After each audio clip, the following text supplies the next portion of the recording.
All these cops stabbing Chauvin right in the back. All these chiefs abandoning their cops, even though it's in the slides. Okay, it's literally in the slides as we just showed you. So then they'll, no, I've never seen that before. I can't believe Derek Chauvin did this. Then on October 17th, others published their lying. This was a book critical of testimony. The book made 3 statements, seemingly saying that they're lying. In late 2024, Katie Blackwell filed a lawsuit.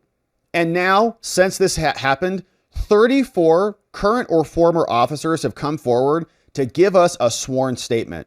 All 34 cops came in and they said, yeah, we're allowed to use that technique. They're lying to you about this. All those cops testified lying. Not only was the knee to neck trained, it was commonly used. Somebody submits an affidavit. Yeah, we used it all the time.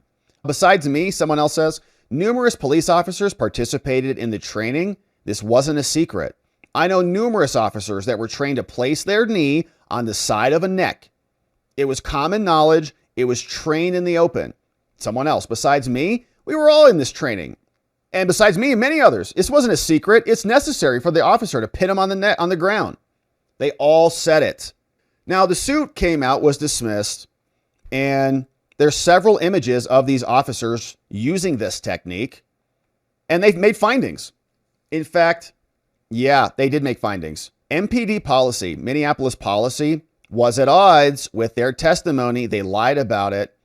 They said, this is not what we train at all, but they have it. In fact, training materials from 18 and 19 show images of it. 34 officers swore that they were trained with this technique. And so the other cops lied, in my opinion. Katie Blackwell also signed a declaration.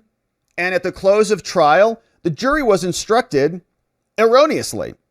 And so this was a big problem. Now, we need to correct this record. And more in the argument comes down. They say the trial court failed to deliberate or delineate between the practice of medicine and video viewing.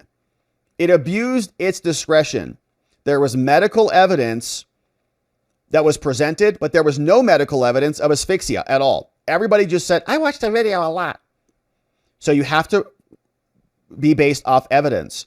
The state's cause for causation was subjective.